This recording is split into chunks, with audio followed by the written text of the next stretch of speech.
Om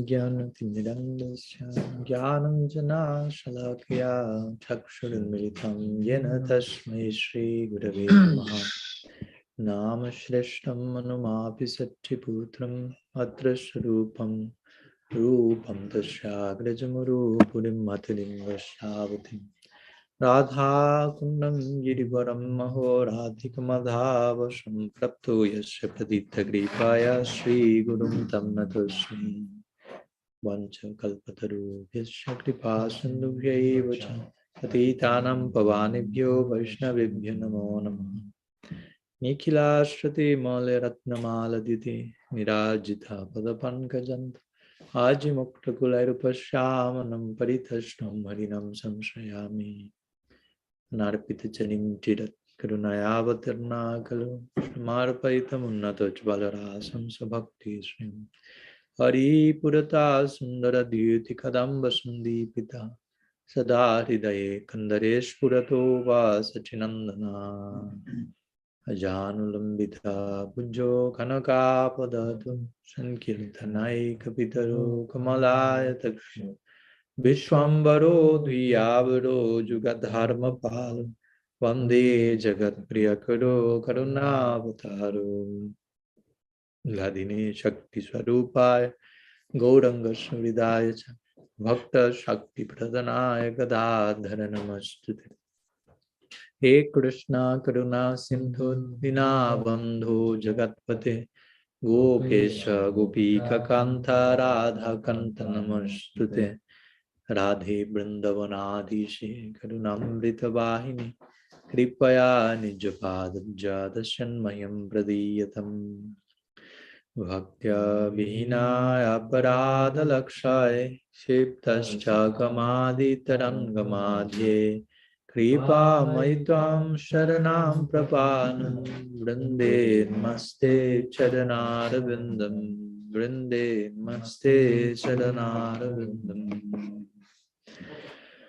Srila Gurudev ki jai, Shriman Mahaprabhu ki jai, Shri Shri Gaur Nityananda ki jai, Shri Harinam Sankirtan ki jai, Avirbhav Mahotsav Titi Shri Ramanujacharya ki jai, Avirbhav Mahotsav Titi Srila Bhakti Hridaya Mon Maharaj ki jai, Gaur Bhakta Vrinda ki jai, Gaur Premanand Hari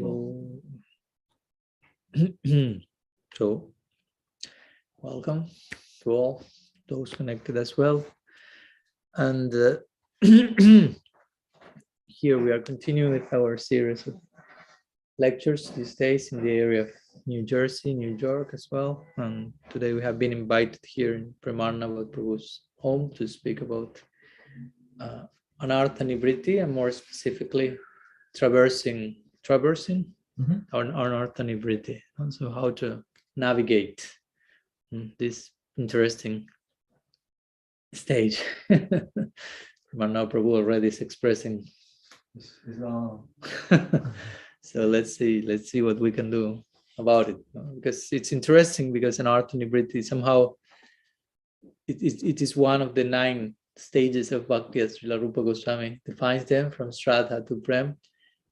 But in one sense, it's one of those stages that it's not only pertaining to one of the stages.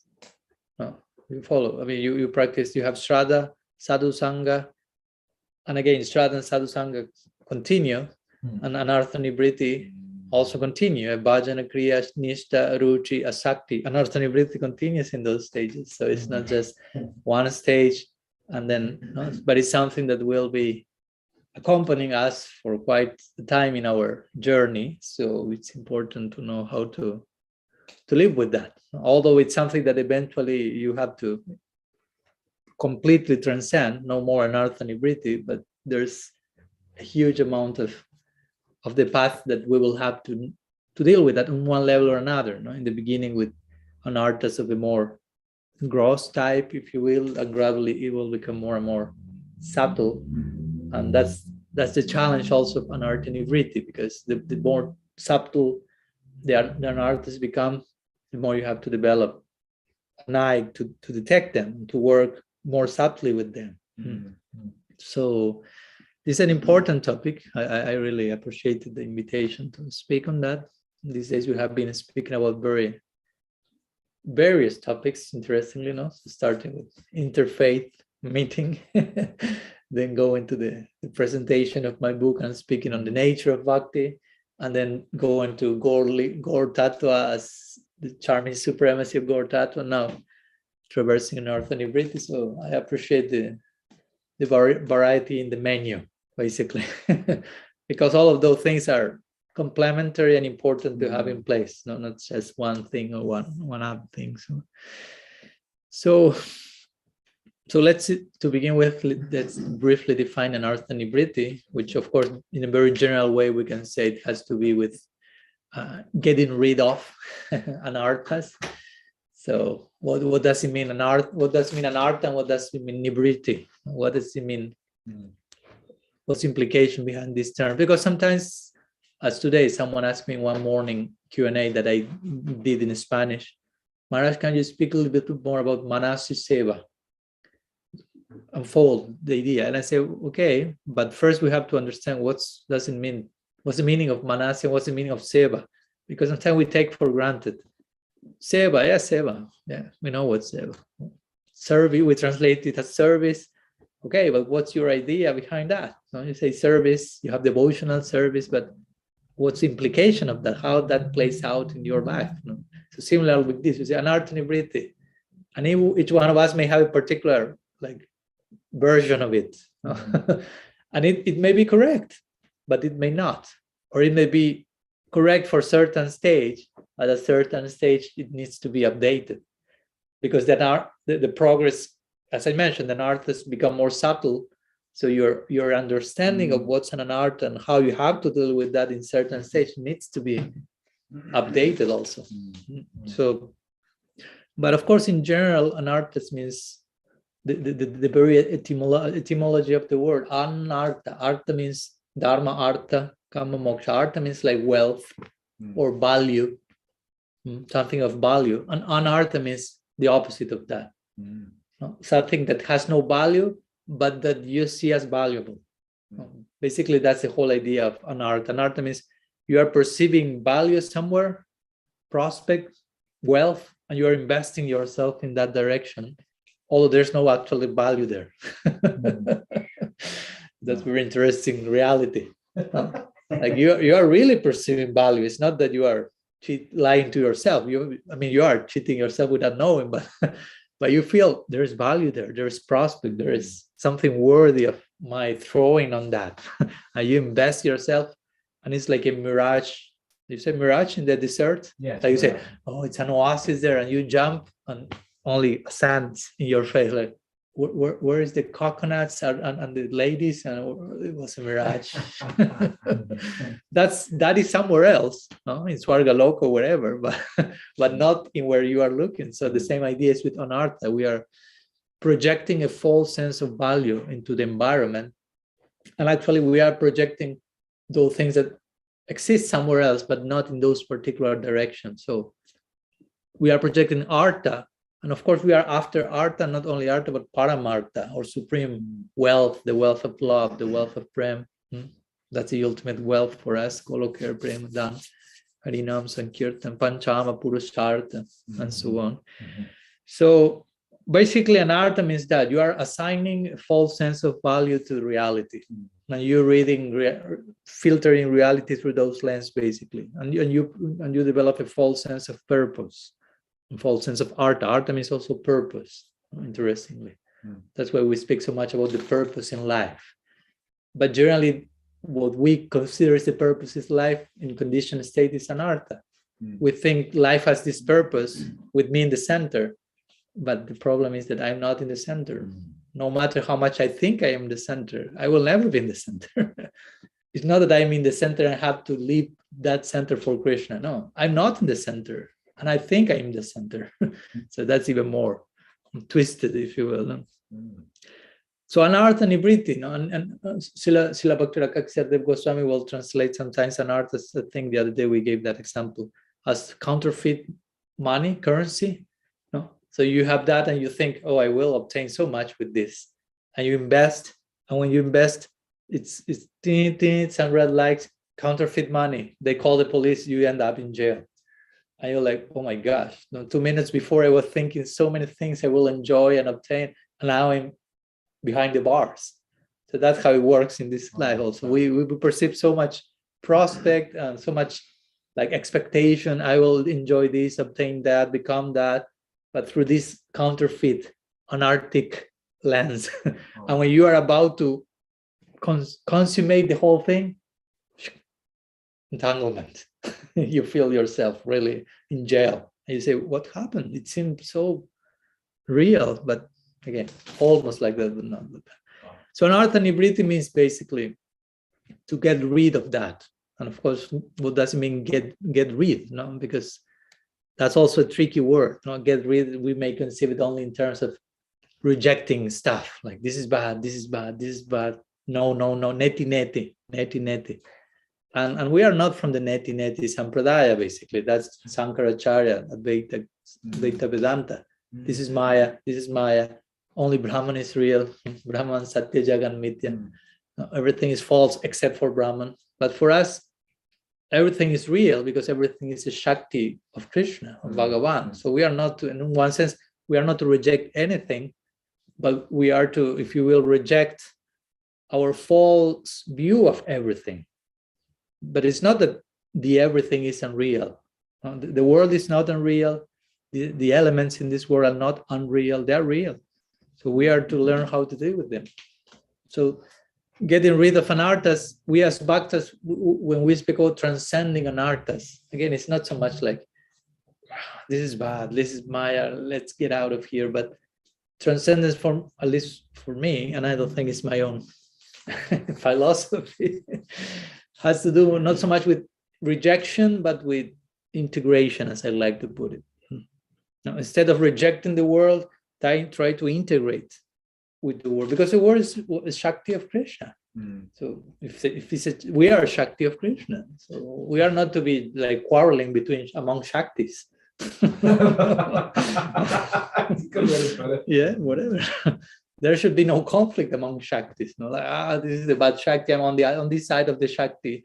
You are on the other team, the other Shakti team, and technically speaking, Maya Shakti is not against us. Sometimes the devotees kind of depict Maya as how Christians depict the devil or something. She wants you to fall into her, but that's not technically correct. Maya is the Shakti of Bhagavan who exists in his service. Someone has to do that job, and she's offering something for those who want to remain in that situation, for those who want to surrender to Bhagavan. It's not that Maya wants you to come back to her and not go to Bhagavan. She's serving Bhagavan. So she serves Bhagavan. She wants everyone to serve Bhagavan, but somehow her service involves doing certain things for those who do not want to serve Bhagavan. But that's in her service to Bhagavan at the same time. So in one big sense, everything remains in the circle of service to Bhagavan. Maybe we don't want to serve Bhagavan and fall under the influence of Maya, but Maya is serving Bhagavan by doing that, by allowing that to happen. So ultimately, there is service to Bhagavan. So again, there's no, the problem is not outside. It's not that Maya Shakti is to blame. She's the bad lady in the movie or something. I'm the victim. No, the only problem is how we approach reality. Srila Samaras also will say once nicely, I appreciated that quote. He said, our only how do you say? All our problems arise out of a lack of conception, he will say. All the problems we are experiencing at present, the cause of that is our lack of conception. We are not conceiving things completely properly, and that's what we call problems. It's not about someone else is outside of you doing something wrong to you or something. You're just misreading reality. You are not fully educated about how to process what's going on, and that's why you've experienced problems. Try to take the responsibility on your shoulders in that sense, basically, in a sustainable way, not with guilt, but with commitment, responsibility. So for us transcenders, or nivritti, again, transcendence of anartha, transcendence, as I mentioned, for me, is integration. It's like attaining a higher synthesis, accommodating things in a way that before we were not able to do so. As we said the other day, love moves in a crooked way like a snake, because in this movement, love is incorporating everything and integrating everything. It's not losing any. Many things are on both sides of the way, but love is moving in such a way that it's making everything part of its own plan, of its own equation. So again, when we learn to love, there are no problems, there are no anarthas, because we have learned how to deal with everything, making it all part of Krishna consciousness, basically. So transcendence is not rejection. Real transcendence is full acceptance, to have the capacity of accepting everything and making everything part of a highest plan, again, in a most comprehensive way.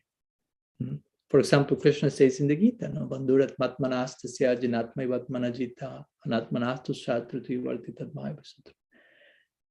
For those who have controlled the mind, mind is the best friend. For those who are not controlled the mind, mind the worst enemy.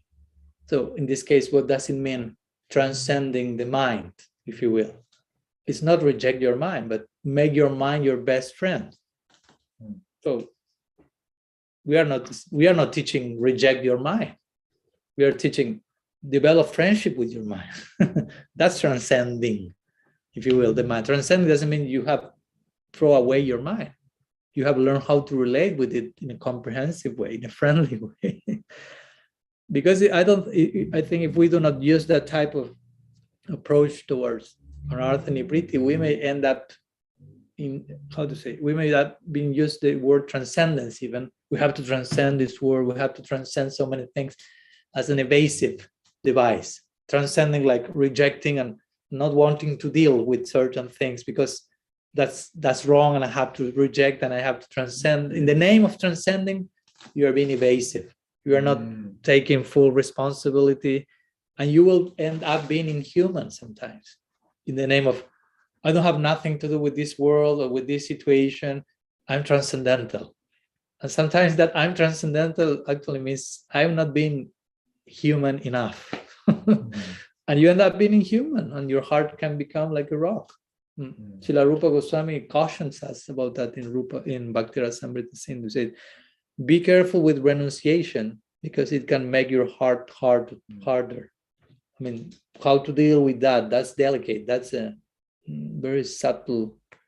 How do you say the edge of razor's edge? Razor's edge, exactly. And again, as I like also to say, our goal as Gaudiyas is to enter Vrindavan, or to enter Navadvip, an extension of Vrindavan. And there we find Nara Lila, human-like Lila. So there's humanity there. So be very careful that if you are part of a process that goes to that human-like goal, you end up being inhuman in your sadhana.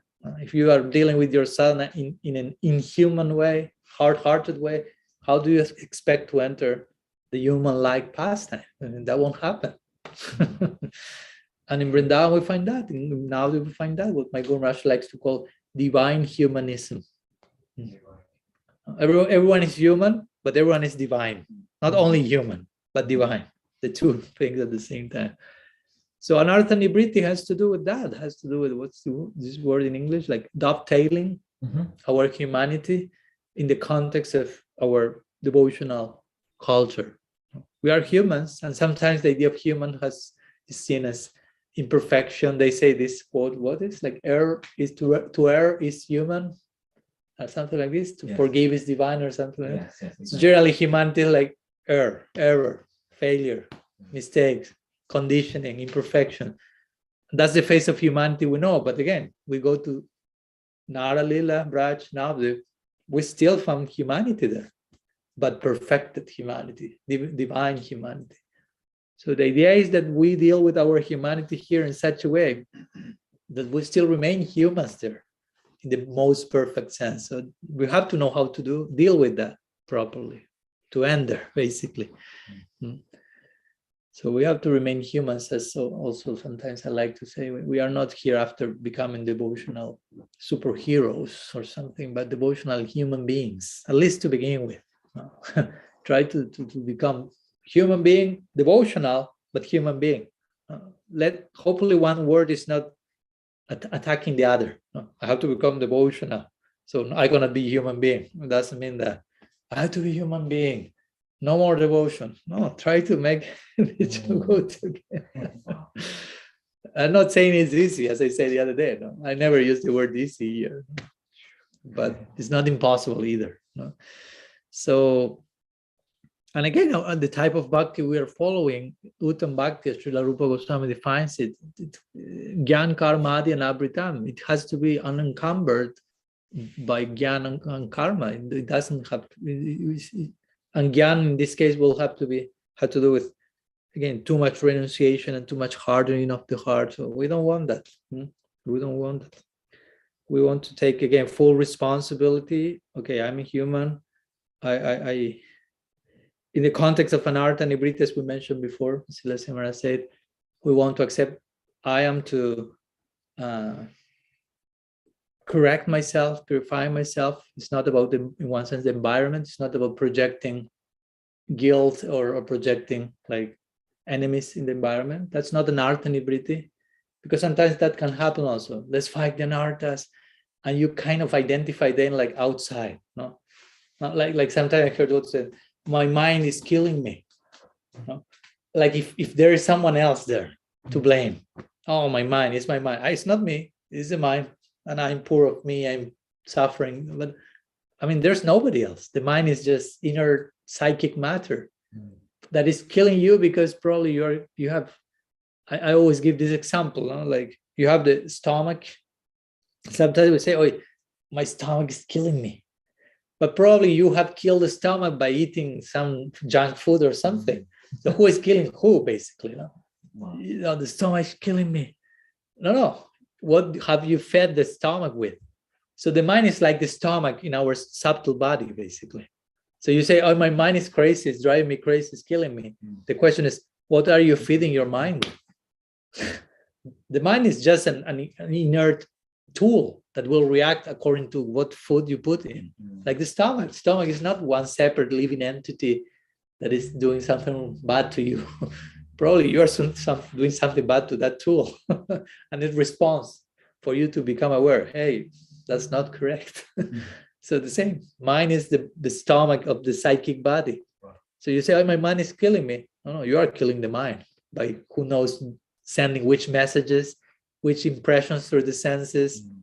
So my point is, be careful in the name of Anartha-nivritti not to develop victim consciousness. Not like, oh, my mind is killing me, or this is killing me, but actually take responsibility. Oh, I'm choosing to lead my life.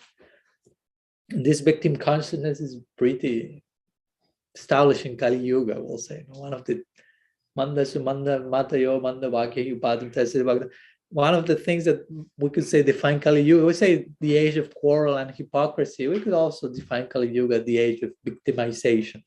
That's another form of hypocrisy. To blame the environment, no, and to put ourselves like in a pitiable situation instead of being responsible for ourselves, of taking lead of our own. And that's the opposite of Krishna consciousness. Victim consciousness is the opposite of Krishna. We want Krishna consciousness.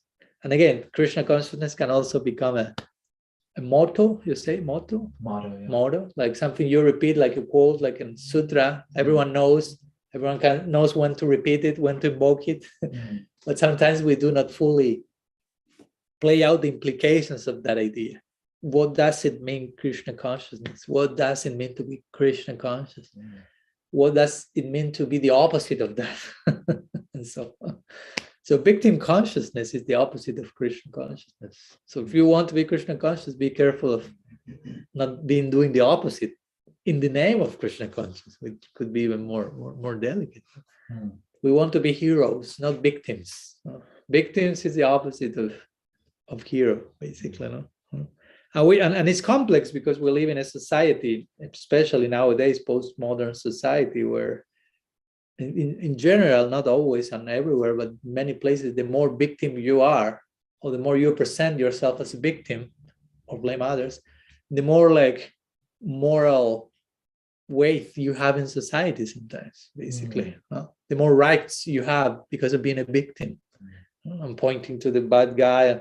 It's interesting how that plays out in nowadays world. So that can somehow filter in our Gaudiya lifestyle also without even noticing that. And we kind of read our philosophy according to those lenses of victimhood, if you will. So all the anarthas are all poor myself, and you are not taking the proper stance or responsibility, which actually Bhakti is about that, about deep commitment, Bhakti is not about denial of responsibility. Sometimes it works, it's more clear to explain something indirectly, paroksha, what Bhakti is not. And Shastra uses that a lot. When Krishna defines the soul in the second chapter of the Gita, he basically only is speaking in negatively. You have ambaya vyatirekabhyam, what it is, what it's not. The jiva cannot be burned, cannot be dry it, cannot be this, cannot be killed, cannot be, the jiva is not this, the jiva is not that.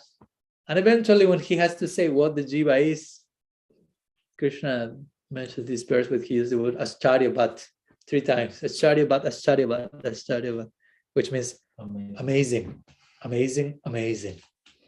What else can I say about something which is beyond this world and beyond words? It's difficult to speak about consciousness and the Atma because it transcends. When you speak about something, you have to speak about that in relation to something that everybody already knows.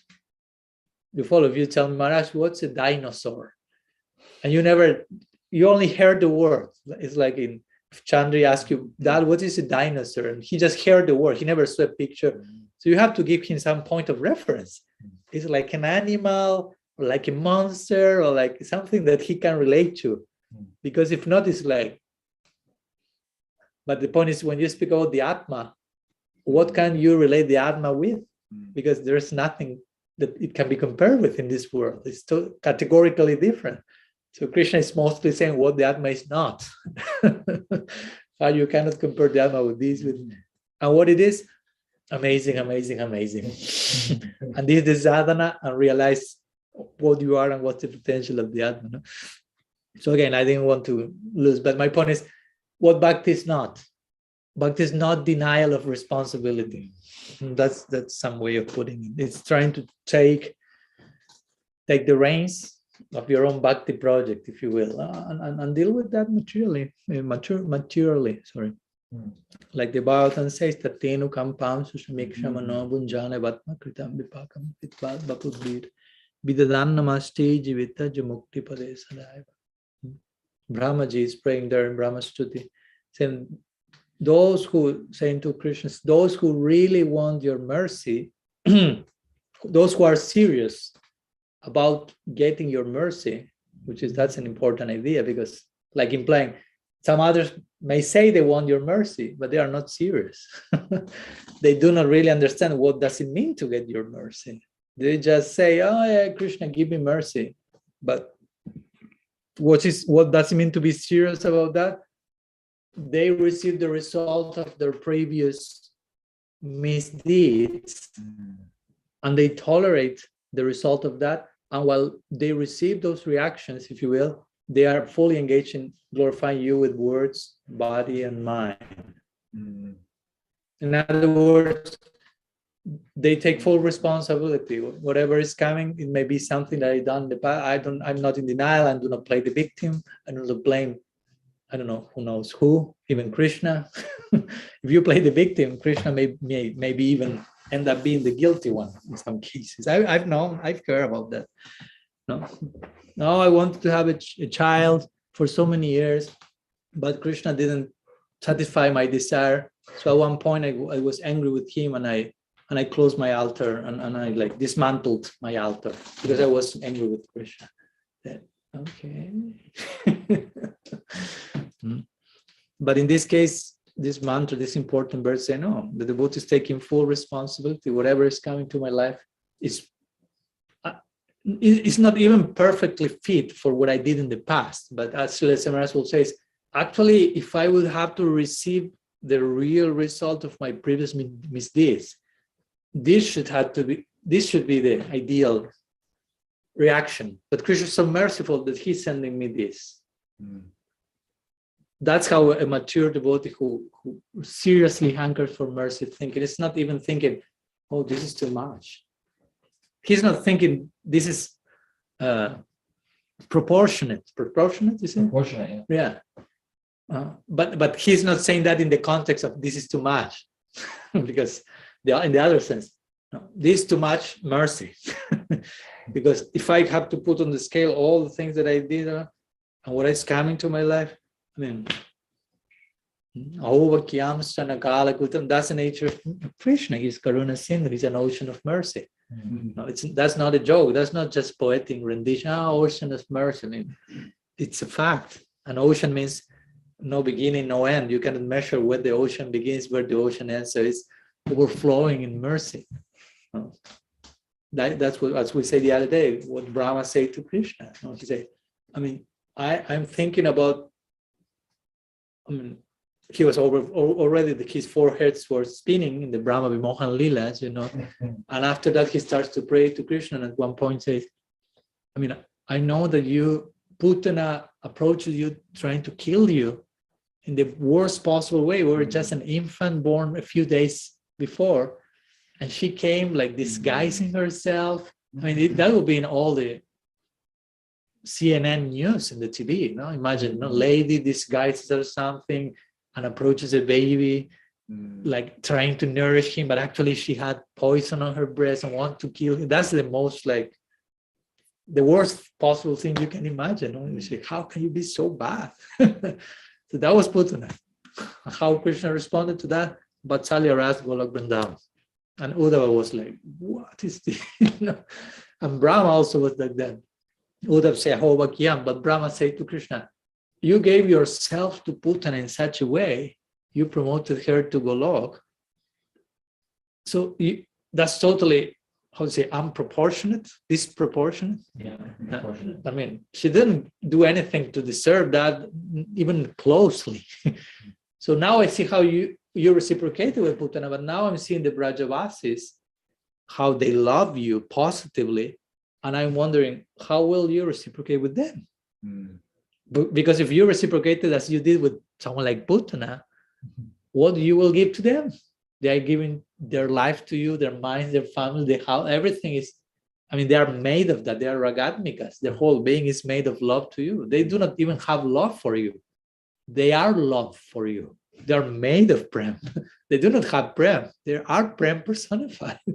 So Brahma is saying, like, what we will do? I mean, this is too much. And Krishna was thinking, yeah, you're right, this is too much. I don't know what but my point is, again, Krishna is so merciful. So a devotee will never play the victim in this Anartha-nivritti, like, I'm suffering so much. Why, Krishna, you are sending this? This is not fair. This is unjust. It's not happening. If you're a serious devotee and you hanker seriously for mercy, means that you will see whatever comes to your life, this is mercy. Whatever. If I won the lottery, I mean, you shouldn't be playing lottery, but you receive some inheritance or something, or you end up being a homeless person. I mean, two extreme examples. None of those may happen, something in between. But yeah, this is Krishna's mercy. He's know what he's saying. And if some suffering comes, again, what suffering? It's not the situation in itself. It's, I mean, how I'm reading that. So all of us suffer, but to play the victim is a choice, personal choice. I would say all of us, most of us have to still go through situations of suffering, but that's different from playing the victim. Like this verse of the Gita, of the Bhagavad, Tatenu Kampam. You are suffering, some reaction are coming, you're like, but you are dealing with that in a heroic way, not playing the victim, not blaming Krishna, but taking full responsibility. And even on top of that, thinking, this is Krishna's mercy. He's sending only this. And you end up tolerating that while glorifying Krishna with mind, body, and words. That's a higher level of tolerance than in the one shown in the Gita. The Gita, Krishna is saying, Matras parsas tu kaunteya shitas nasukadu kalaha gamapanyonichestam stitikasubharat. You have to tolerate the dualities of this world. No, you have to tolerate happiness and distress because they come and go as the seasons come and go, like winter, spring, summer. You have to use your intelligence to understand the temporariness of material happiness and material distress. When you are happy materially, this will end. So do not get too much attached. When we are suffering materially, this will end. So do not get that much attached. So Gita says, try to use your intellect to tolerate that. That's a level of tolerance. But Bhagavatam is giving another level of tolerance. He's saying, when those things come, the devotee is absorbing, glorifying Krishna with body, mind, and words, thinking this thing that is coming is Krishna's mercy, actually. He has given me just only this. You follow, it's another level of, another category of tolerance. So again, to play the victim has nothing to do with Krishna consciousness. It has to do, Krishna consciousness have to do with responsibility. And you have some minutes? Yeah. We're okay. Yeah, I just texting. So. Yeah, no problem. I also like to to compare the idea of responsibility, which I think is a very important word, a scary one, but important. I think people generally doesn't like when you, okay, let's speak about responsibility. It's like, oh, okay, boring. I like to connect responsibility also with the idea of adhikar, which sometimes is translated as eligibility or aptitude or things like this. But adhikar means, the word itself is a adhikara. So kara means to do something, and adi implies like till here, like a limit. So adhikar means something like I can do till here. So, and of course that means you have to acknowledge your limits. You are not doing more than what you can do, but also you are not doing less of what you can do. So adhikar, the implication of adhikar is an acceptance of my limits and my capacities. The two directions. Not to act above of what can I do, not to act below of what can I do. Sometimes I call that like two varieties of sahajism. Because the sahaja sometimes is the one who wants to rush to the highest thing without having the adhikar. But also I will say another version of it is you are ready to go to a higher level, but you insist of remaining in the lower level. So that's the other side of the same coin. You want to jump into something you are not ready for, or you are ready for something and you don't want to jump there. You insist in remaining a kindergarten bhakta or something. Yeah, basically. So those two possibilities, which the two of them has nothing to do with this idea of adhikar, which means identifying where I am, what I can do, what I cannot do, and acting accordingly. So Anartha-nivritti has a lot to do with this, because you have to be honest with yourself about where you are and which are the anarthas that you have to deal with now. Because if you just want to experience, I don't know, hairs and standing on end and all these ecstatic symptoms while you are on bhajana kriya and Anartha-nivritti, that won't happen. You are being evasive. You are not acknowledging your adhikar, where you are now and what should be happening in the present stage. So it's very important that we establish, are realistic and establish where we are. The Bhagavatam says, to recognize one's adhikar, the Bhagavatam says it's real virtue. And to not do that is the opposite of that. Bhaktivinoda Thakur translates that verse in, to acknowledge your adhikar is real beauty, he says. And the opposite of that is the opposite. When you act according to an adhikar that you don't have, that's not beautiful, that's not nice. When you like behave as something you have not yet attained, or when again you insist of remaining a baby when you should become an adult, that's unbecoming. But when you are according to what you are, when you are sincere, authentic, you have integrity, he said that's real beauty. So that's I always like the definition of beauty, if you will, in the context of bhakti. So real beauty, in other words, is clearly acknowledge to myself where I am and also where I want to be, because the two things are there. I may be here, but my goal is here, but I'm here. So the two things have to be in place. Now, sometimes my Guru Maharaj gives the example of if you go like to, I don't know, a shopping mall. I mean, that's not generally part of my parikram, but it's just an example. You happen to be in a shopping or something like this, as these big ones that you need to go to the shop 108, and it's so big, overwhelmingly big, and you say how to reach such a shop. So at the entrance you have this map that mentions shop 108, 109, and that's nice, but you need a second reference for you to reach there. And the second reference is you are here. A big arrow, and you are here. If it only says you are here, it doesn't say 108. That doesn't work. It only says 108, but it doesn't say you are here. It doesn't work. You follow? So for us, it's important to the two of them have in place, not only where I am, but where I want to be, but not only where I want to be without acknowledging where I am. Because if I only think I want to be, I would like to be, Golok Vrindavan or Nityananda, but you are not there yet. And you may cheat yourself, I'm almost there, but you are not realizing where I am. You will never be there. And if you only over-identify with where you are now, and with the anarthas you may have till now, and I have this and I have this, and you lose sight of the goal, that you will become stuck there, also entangled in that situation. Over-identify with that, I'm losing sight of my prospect, my potential, as we spoke the other day. We are something, but we can be something more. We are invited to be something more. So again, for me, Anartha-nivritti has a lot to do with this. Okay, we are dealing with some things here. We are here, but we want to be here. And that also gives hope, especially in those days that sometimes the anarthas or the Anartha-nivritti process may be a little bit like intense. We have some cloudy day.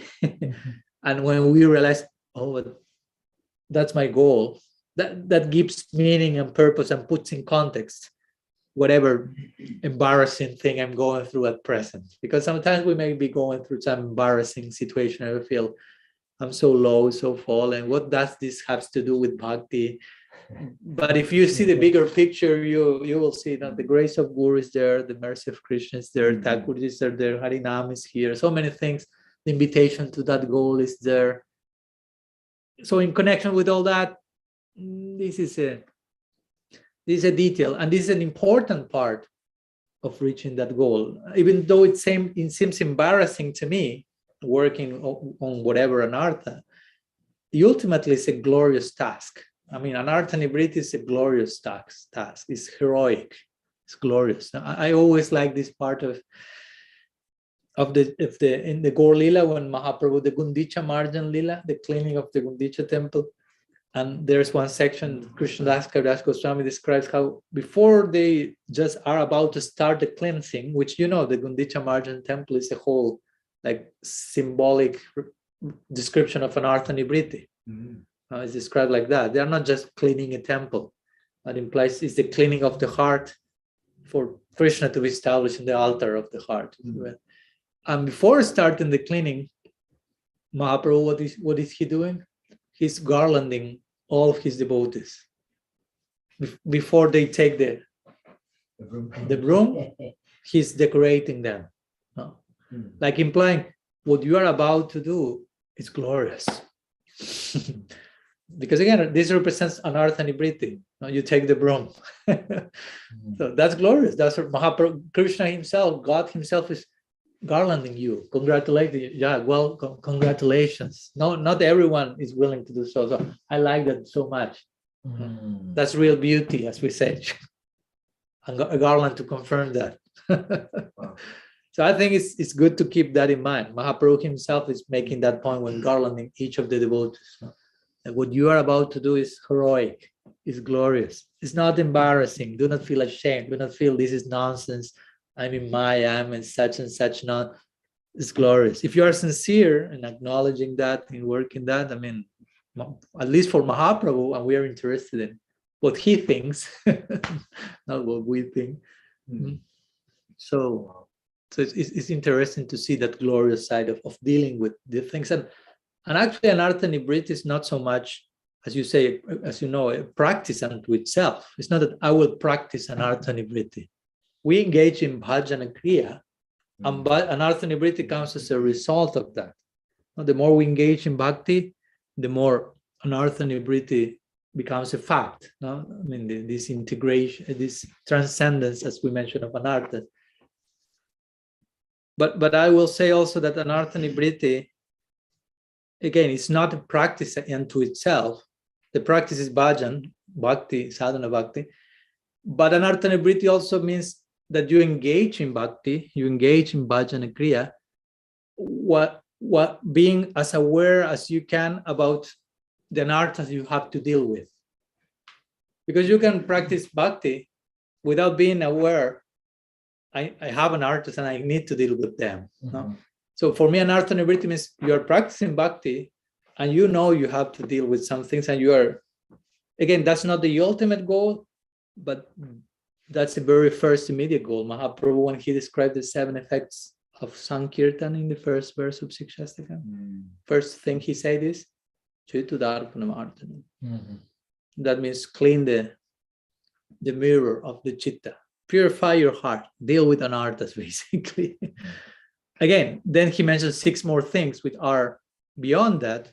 So it's not all about Anartha-nivritti, but as my Guru Maharaj will say once, 99% of the devotees generally have to practice with that in mind, Anartha-nivritti. Again, not that the ultimate goal, but the reality that for most is there. You have to clean your heart, you have to purify, you have to deal with this type of things under the proper shelter, under the proper guidance of the sadhu, and so on. And again, not over-identify with those anarthas, but have the long-term goal in mind, but also have a short-term goal in mind, a middle-term goal in mind. Many devotees sometimes fail in that, and that makes them fail in other ways. Now you have to know how to establish short, middle-term, long-term goals, and put each goal in the correct place. Because long-term may be attaining bhava as the result of sadhana. But if you put that as middle-term goal, you may go neurotic, because that won't come in middle term, that will come long-term. And for that to come there, you have first to deal with some other immediate things, short-term, middle-term goals, and so on. So we are in that, again, glorious chapter called being a sadhaka. Actually, we are sadhakas. Sadhaka means we are not siddhas, perfected beings, and we are not bada jivas, technically speaking. I mean, we are not bada jivas anymore, but we are not siddhas either. We are in between the two. Still, there is conditioning, but we are in work in progress, as they say, towards siddha, not siddhi as a goal, perfection. Still, we are not perfect, but technically speaking, we are not conditioned souls in every sense of the term, because bhakti came to our life and the work in progress sign is there. No, sadhaka means work in progress. No, and work in progress again means this glorious task of practicing with this awareness. I want to clean myself. I need to move forward. So being a sadhaka and deal with Anartha-nivritti also is a constant, as I mentioned at the beginning, becoming a constant transitioning, because you clean some anartha, but something else will come, and something more subtle will come, and something more subtle will come, and it's intense, no? But it's important to deal with those things. It's still glorious. I mean, bear in mind that that's glorious. Not to become proud of, but to become like humble, like I have the chance of engaging in this glorious task. No? That will give so much meaning to my life. And even if I'm on those days where, I have all these anarthas, my God, what to do? But even if you put all the anarthas you have, and generally we are not aware of how many do we have and the dimension of them, but even if you will be able to put all of them in one single place, and on one side of the scale, and on the other side of the scale, you'd put the mercy of Mahaprabhu, Krishna, Guru, Vaishnavas, and there's no point of comparison. Be careful of making your anarthas more powerful than Krishna's mercy. You follow? Because I have this lust, I have this greed. And do you think that Mahaprabhu's mercy is not more powerful than that? I mean, again, no? So you put yourself in the center by that. I have this and I have that, and only the only word I'm hearing there is I. Stop. Invoke, pay attention to the power of Krishna's grace, the powerful of the Guru and the Sadhu's association. And they have much more weight and power than all your anarthas put together. All your anarthas put together are a joke, in one sense, in comparison to how deep and powerful is the grace coming from above. It's important that I'm not exaggerating, that we are exaggerating if we think otherwise. If we give our anarthas a bigger size than what they have, that's exaggeration from our part. So we may feel, I have certain frailties or weaknesses, and sometimes we may feel like discouraged. But if we put on the other side of the scale the grace of Krishna, I mean, I always remember when Sri Rupa Goswami and Sanatana Goswami, they met Mahaprabhu one of the times. They pronounce Apanya Jogya Deki Moni Pauk Shobha Tattapi Tumara Guna Upajaya Loba, which means Apana Jogya Deki Moni Pauk Shobha. When we see ourselves, we feel really unfortunate because we perceive our anarthas. I mean, they do not have those, but in their humility. But Tathapi Tumara Guna Upajaya Lobha. But when we see your qualities, we develop a greed we feel attracted towards those qualities. So they present this idea, although we see ourselves and feel so much unqualified, when we see your qualities such as mercy and compassion, we cannot but feel attracted to that. Despite we don't deserve that, we feel attracted because that will help us to transcend that. And that's the whole idea of mercy. Again, mercy is, you don't deserve that, but you need that. Yeah. We are needy. We have to be humble enough to declare, I know I'm being too bold by asking mercy. I do not deserve that at all, but I need that.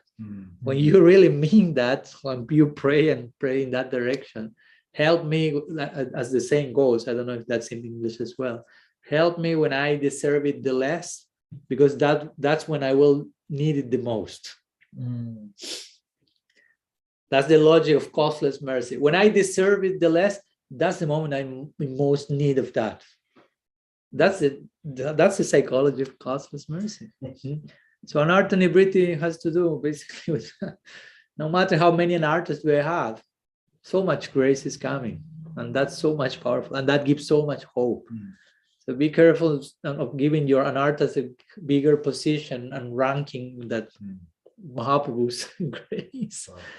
So when you have that clear in mind, we will focus on our bhakti, and of course Anartha-nivritti will come as a byproduct of bhakti while we are aware. I have to deal with that, but the main focus is how can I can increase my attraction towards Krishna. Like Prabhupada says, Srila Prabhupada says, Krishna consciousness is not the science of detachment, it's the science of attachment.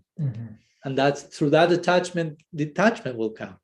So try to identify with the higher goal. Prabhupada Bhaktisiddhanta will say, and with this we are almost finishing.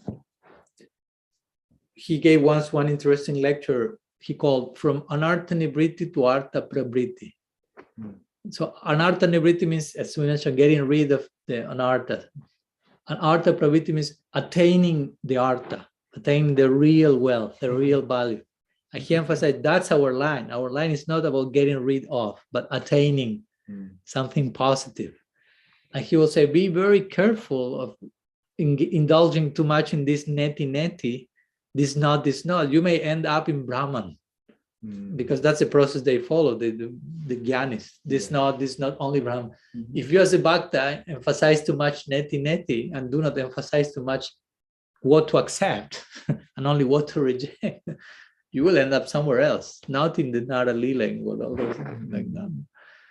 So again, Anartha-nivritti is a very glorious, very challenging but beautiful stage, or many stages.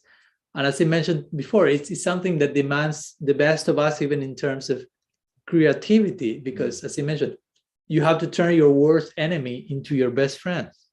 No? As we mentioned in the Bhagavad Gita, your mind is out of control, worst enemy. But Krishna says, you can turn your worst enemy into your best friend. That's not so easy. You have to be creative. How to do that? Imagine if you have here in the world a person who is your worst enemy. No, he's defaming you online, who knows what. No?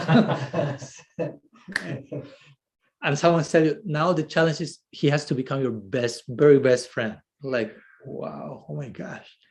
But there's potential for that. That's the point. There's possibility of that.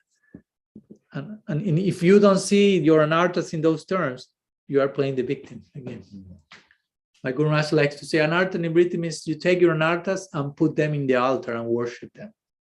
Like implying this idea of what you perceive as an anartha, it has the potential of becoming artha, becoming your friend. So try to relate to them in such a way that they end up in your altar, basically.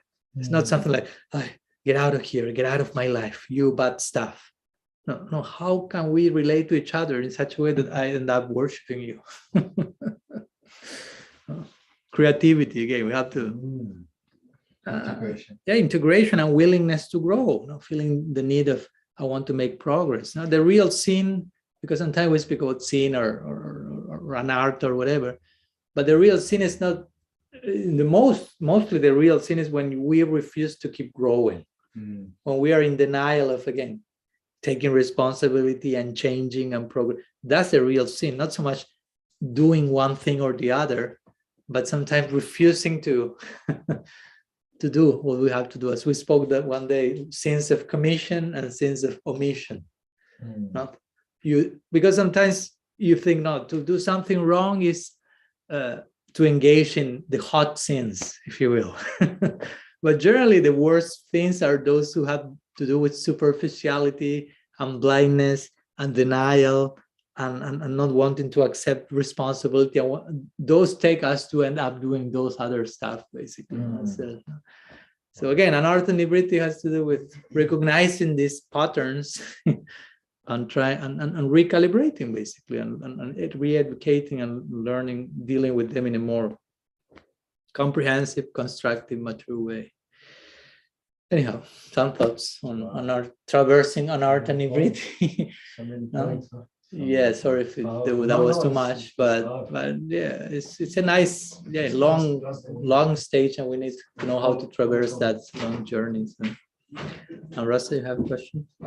You said the beauty is, Sridhar Maharaj said beauty is understanding your adhikar. Bhaktivinoda Thakur. Yeah. Understanding your adhikar. So someone who is doing that, what can you kind of elaborate? What do they act like when they are, when they are understanding what their adhikar is? Like adhikar can be different places, but what are kind of some general characteristics of someone who is doing that?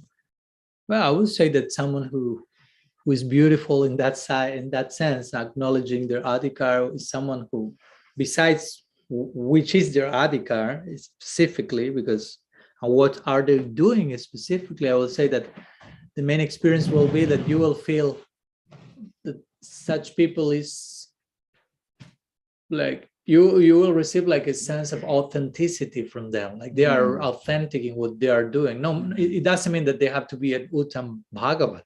Yeah. They can be Kanishta or they can be Madhya, but they are being honest and sincere regarding to where they are, to where they would like to be, and they will transmit this sense of, on one side, of contentment, in where they are. Now you don't feel that they are like running from somewhere or being evasive or being in this anxiety of trying to be something that they are not, or but they are accepting where they are, who they are, happy with that, or knowledge, but also they are in a progressive way working to improve. And again, they will it will be contagious. You will perceive that they are authentic. No, they are yeah, they are not hiding anything, basically, they are not. I like to be with people like that, but who are not necessarily bhaktas, like, because I appreciate the authenticity. Oh yeah, that's important also, of course. It's not that you only find that in a Gaudiya Vaishnava or something like this. No, I mean, you can meet people who is, I mean, trying to be authentic and being authentic according to where they are. Even maybe bhakti has not knocked on their door yet, but they are, if that's what you were mentioning. Well, they're not exactly like they're second generation devotees, but not necessarily sadhakas. Okay. I extended that even beyond that. Yeah, they don't want to ascribe to like any kind of facade. Yeah, that we've seen so much in our communities of devotees, that they're just like, this is who I am, and that's who I am, and take it or leave it. And I like associating with people like that more than people who are putting on some kind of like devotee facade, like, and on the outside, tilak, everything nice, but behind closed doors doing other things or thinking other things. Yeah, and of course I will say that, although I agree with you and I appreciate that, better to be more like, well, this is who I am. Right. Eventually, ideally, also that has to be upgraded to certain level as well. Because I can say, I don't know, I like to smoke pot and drink this, and that's who I am. Take it or leave it. I mean, I'm giving an example. I'm not doing that just in case. And I say, okay, but also how much you are working on yourself and trying to work on that also, because you ultimately, that's not the best either. So I appreciate that you are not trying to make a show of that, hide that, and create a curtain of devotionalism as an excuse to keep doing those things behind. But at some point also we can say, I'm like this, and this I am like this generally has more to do with our acquired nature and our sense of personality, which still is filled with an artist. Yeah. So, okay, I'm like this now, but also I know this is not my ultimate sense of personality, and I would like to attain this at some point. Of course, again, in order to say I would like to be this, first maybe you have to say I'm here. But it does not end there. That's my point. I can say I'm here. This is who I am now. Take it or leave it. Okay, I take it. But also, apart from who you are now, it's who you would like to be. Right. Again, we won't force that into anyone. Some people is not in that stage yet. They are more in the stage of acknowledging who I am now, because for a long time, they have even been in denial of that, or we've seen examples, as you mentioned, that nobody accepting who they are really. Yeah. So I really want to focus on that, and do not even speak to me about who I can be. And I understand, okay, but even at some point in the life of those people will come that necessity of even to say this is who I am now is not enough even. Yeah, because you need to have some prospect on the basis of who you are, of course, of acknowledging who you are, being realistic, but also having said prospect and potential, and of course knowing how to thread from where you are to that in a realistic way. Again, not rushing, not making a show, not being sahaja of any type. Right. But of course, I agree with you that I prefer someone who acknowledges that, but also that again can be tricky in the sense of it can end up being, in the beginning, it can be a way of being sincere with myself, but it can eventually, if I do not upgrade that in time, it can become another excuse for conformism and complacency. Yes. That's who I am. That's who I am. Yeah. No, whatever I am invited to change, that's who I am. So I guess a better association would be of the bhaktas who are like honest and sincere, but also seeing where they want to go, as well as I am here. Yeah. And maybe they can be in some stage where they will tell you, you see, Namrasa, I know that this is not the all in all. I know that the ultimate goal is this, but at the present, I'm in such a situation because I have gone through this and this, and then I really need to concentrate on who I am and where I am now. And I don't have time and energy to, but I know that eventually I will pay attention to that. But now I need to really focus on perfect. I understand. I mean, Yeah. you are open to that in the near future. You are not denying that. Right. Of course, I'm giving a general answer. Each case is so unique and so many situations there. Yeah. But I will say that's the bigger picture, the complete equation. Because everything, if not everything, can become an excuse eventually, can become a source of being evasive. This is who I am, or making a show, whatever. So, anyhow. Okay, something else before finishing? No, that was very powerful what you said about, we might become like martyrs, like, oh, I'm suffering here, and it's okay, Krishna is, we have, but then we are not seeing that goal, and we are not like comparing the mercy that is there also, like you said that saying in Spanish, when I what is it? When I less need it, that's when I help me when I deserve it the less. That's when I need it the most. Yeah. Yeah, because I notice sometimes you go through that, it becomes almost like okay, I'm a Hare Krishna, and then you get stagnant, raising the kids and stuff like that, and then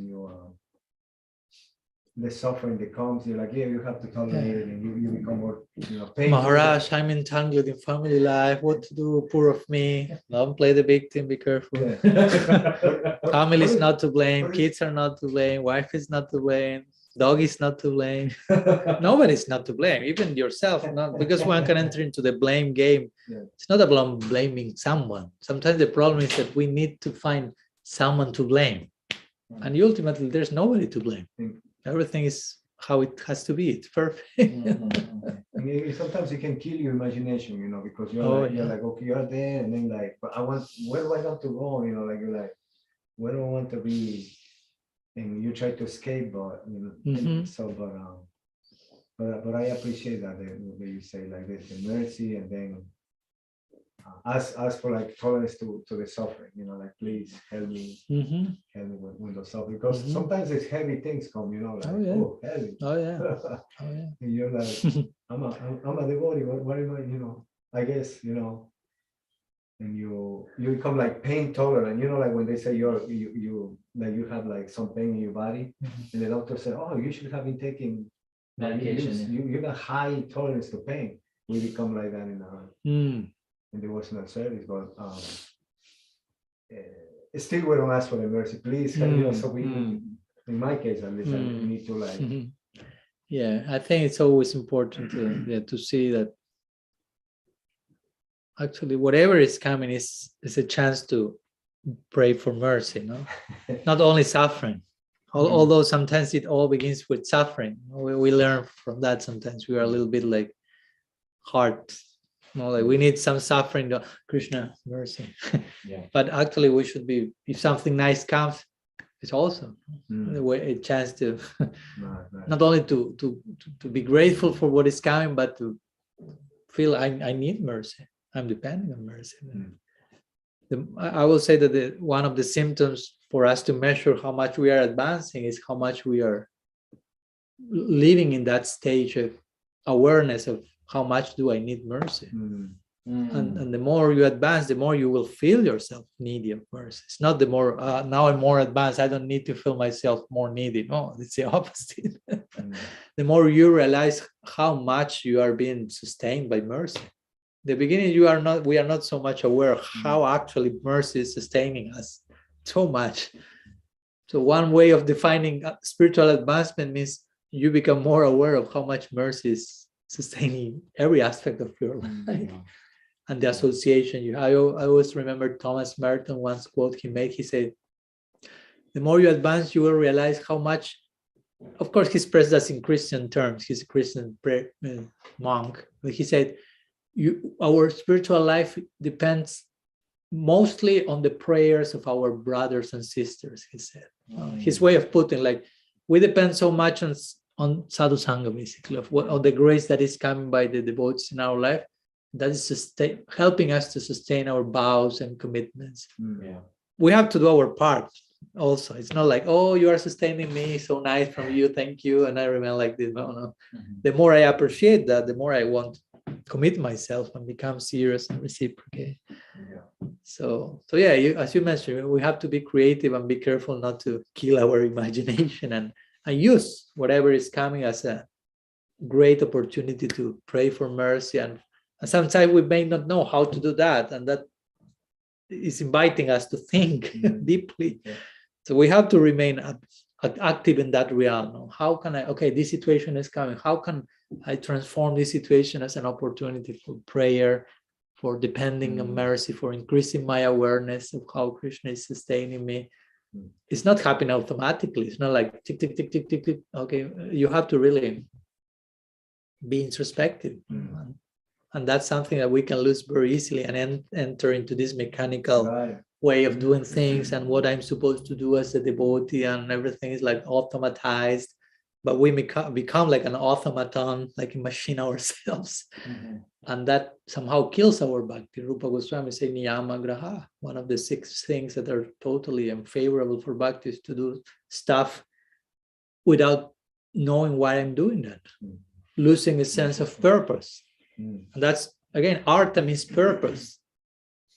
So when you do something, losing the purpose of what you're doing, instead of artha, that's anartha.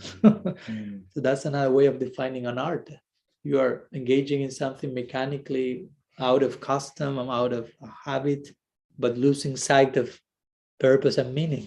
So we need on a daily basis to update that. That's why, again, Shastra saying try to relate with sadhus, with real sadhus, try to receive some scar from there, try to expose yourself to Harikatha, real Harikatha, because all those things are the ones that will keep you fresh and alive and realizing this is a dynamic thing. This is not something like I press a button and okay, from here to eternity, everything works mechanically. Every day you have to. At the beginning, it's like that. Krishna gives, gives, and you're like, you know. And Krishna keeps, I mean, after the beginning, Krishna keeps giving. It's not that, because sometimes they would say, no, in the beginning, Krishna gave you a free sample. I mean, he keeps giving the sample always, but the point is we take that for granted eventually, and we become accustomed to the extraordinary. No, something is extraordinary, something remains extraordinary, but you start to see that as ordinary.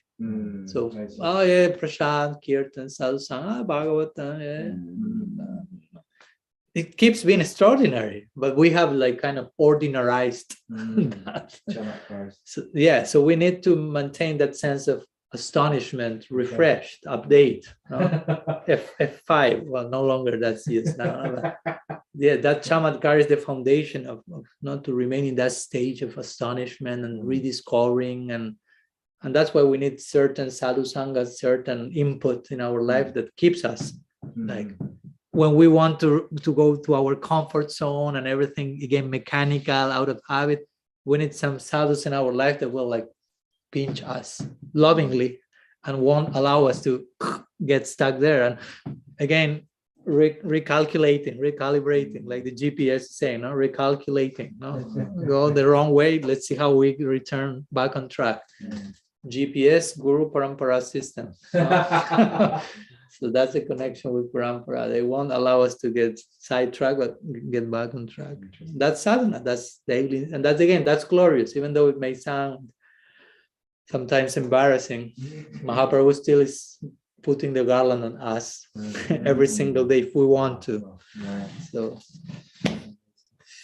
Anartha-nivritti ki jai. Srila Gurudev ki jai, Shriman Mahaprabhu ki jai, Shri Gaur Nityananda ki jai, Shri Harinam Sankirtan ki jai, Gaur Bhakta Vrinda ki jai, Gaur Praman. Shri Parvati Pranay Parvanam Maharaj ki jai. Kalpatarubhishta kripa sindhubhyaiva chapatitanam pavanebhyo vaishnavibhyo namo namaha. Ananta Koti Vaishnava Vrinda ki jai.